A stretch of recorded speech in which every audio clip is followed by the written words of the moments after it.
युवाओं के लिए अगर वो लड़ाई लड़ते तो मैं उनके साथ था, उनका सहयोग देने के लिए तैयार था। लेकिन वो साथ-साथ देश विरोधी गतिविधियों का भी प्रोटेस्ट चाहते हैं।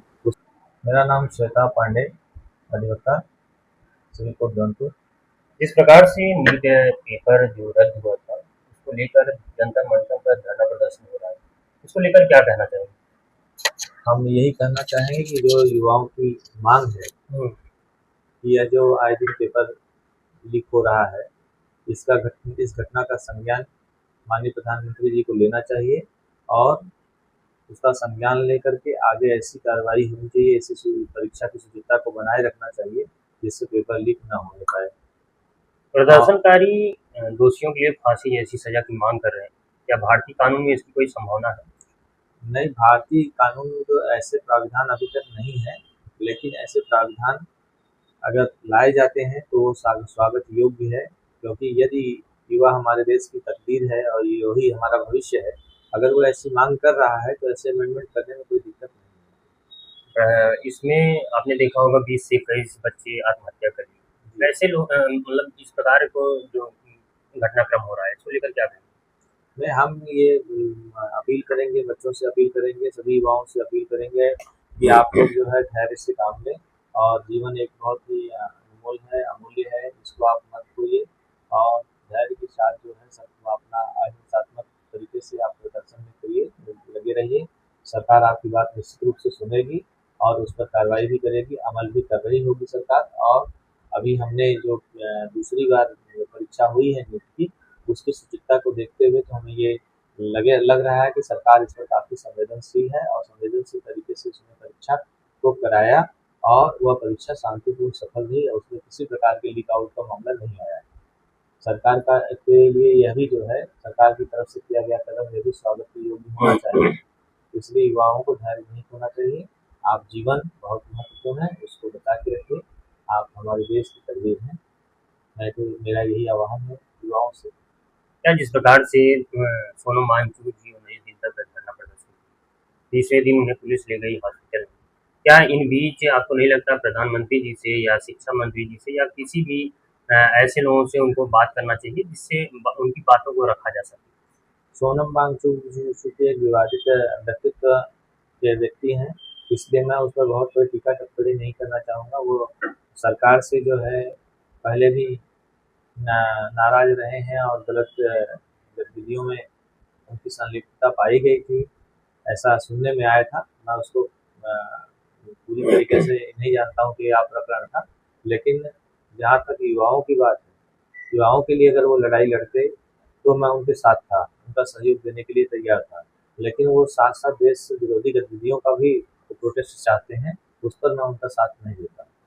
जिस प्रकार से ये कॉकरोच जनता पार्टी बनी है और उसके जो है अभिजीत द्विवेदी उनका नाम है, उनके द्वारा जिस प्रकार से ये प्रदर्शन किया जा रहा है, उसको लेकर क्या कहेंगे? क्योंकि जय हिंद का नारा लग रहा है, बाकी और बहुत चीज़ें इसमें देखने को मिली। नहीं, जय भीम का नारा लगे वो अच्छी बात है। जय हिंद, जय भीम का नारा लगना चाहिए, वो हमारे राष्ट्र का एक एकात्मक जो है नारा है, कोई उससे हमें गुरेज नहीं है, वह स्वागत योग्य कदम है। तो महात्माओं का नाम लेना चाहिए और डॉक्टर भीमराव अम्बेडकर हमारे देश के एक योद्धा और अंतम जो है विभूति रहे हैं, इसलिए उनके आदर्शों पर चलना कोई गलत नहीं है। क्या इसके पीछे कोई साजिश तो नहीं आपको लगती? जिस प्रकार से वहाँ पे दंगा हो रहा है, जिस प्रकार से कल पुलिस वाले रोकथाम किए, उसके बाद आंसू गैस दागे गए, मारा गया बच्चों को। नहीं, देखिए अब चूँकि अगर बहुत सारी क्राउड हो रही है, वहाँ पे अगर क्राउड ज़्यादा हो रही है और उसकी एरिया की क्षमता नहीं है, तो निश्चित रूप से ज़्यादा लोग आ जाएँगे तो दिक्कतें पैदा होंगी और ज़्यादा कोई तेज़ी ना हो, तो उसके लिहाज से सरकार ने कदम उठाया होगा। वो तो सरकार में रह रहे पदाधिकारी और उसके अधिकारीगण जो है मंत्रीगण जानते होंगे कि ऐसी कौन-सी परिस्थितियाँ उत्पन्न हुई, वो बेहतर उसके विषय में जानते होंगे। लेकिन यह ज़रूर है कि इस पर सरकार का हम विरोध करें, सरकार ने ये गलत किया, तो ये भी सरासर गलत है, क्योंकि सरकार गलत करने के पहले उसका विचार मंथन करती है। और जहाँ तक सोनम वांगचुक के स्वास्थ्य का सवाल था, स्वास्थ्य उनका लगातार गिर रहा था, उसके लिए माननीय उच्च न्यायालय में रीट भी पड़ी थी।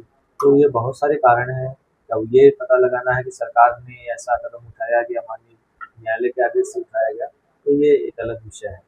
अच्छा, जिस प्रकार से प्रदर्शन हुआ, क्या आपको नहीं लगता धर्मेंद्र प्रधान जी को इस्तीफा देना चाहिए कि पूरा देश से आज आवाज उठ रही है? देखिए, जब परीक्षा दूसरी बार कराई गई तो शुचितापूर्ण परीक्षा उन्होंने कराई और परीक्षा सफल रही, तो ऐसे समय में ये दबाव बनाना कि उनका इस्तीफा ले लिया जाए, तो इस्तीफा ले लेने के पहले ही आपको दूसरी बार परीक्षा देने के पहले ही ये काम करना चाहिए था।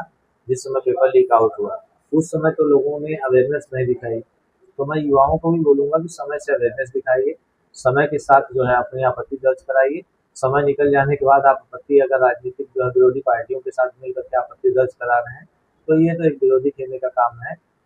इससे जो है मुझे नहीं लगता कि सरकार के ऊपर कोई प्रभाव पड़ेगा। और उसके बाद ये भी कहा जा रहा है कि मोदी जी इस पे कोई चर्चा नहीं कर रहे हैं, उन्हें भी इस्तीफा उनका भी इस्तीफा लोग मांग रहे हैं। ऐसा नहीं है, मोदी जी हमारे जो है बहुत प्रभावी व्यक्तित्व और जो है विलक्षण प्रतिभा के धनी हैं, और आप जानते हैं किसी भी देश से बाहर भी जाते हैं तो हर हर मोदी घर घर मोदी का नारा लगता है।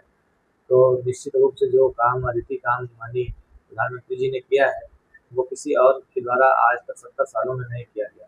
राम मंदिर का निर्माण, विंध्याचल कॉरिडोर, महाकाल कॉरिडोर और विश्वनाथ कॉरिडोर, तो ऐसे बहुत सारे कार्य हुए।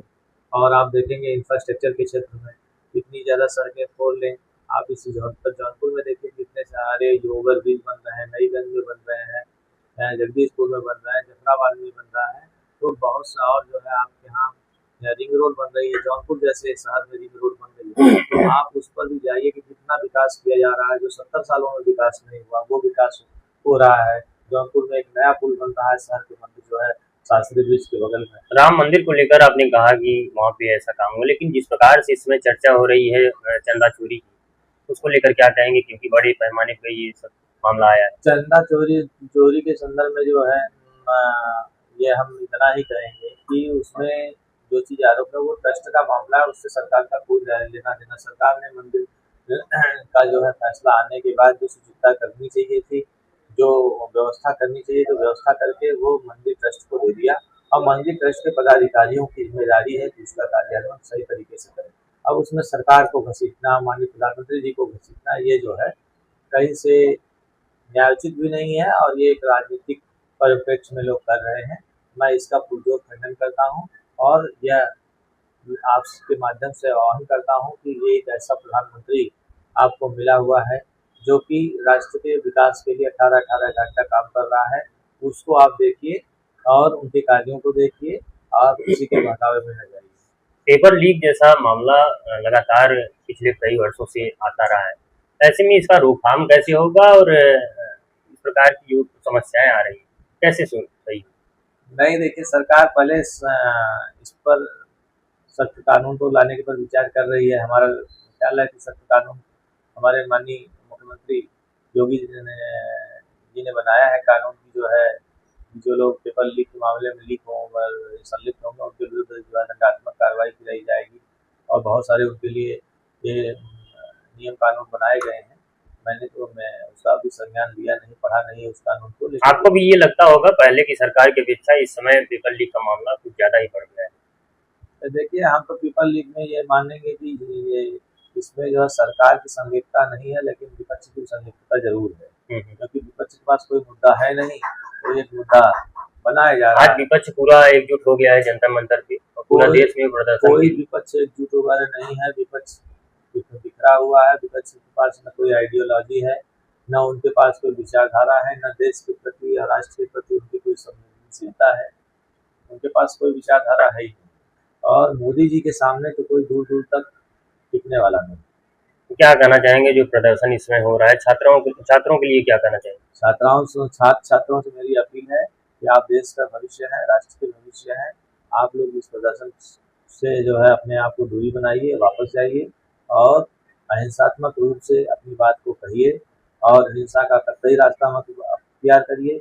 यह गांधी का देश है, और गांधी अहिंसात्मक के पुजारी थे, अहिंसा के पुजारी थे, राम के पुजारी थे। राम की नीतियों पर चलिए, और ये सब कर्तव्यों से आपका जो है भला होने वाला नहीं है। नरेंद्र मोदी जैसे यशस्वी प्रधानमंत्री के कार्यकाल में अगर आपका भला नहीं हुआ तो कोई आपका भला नहीं।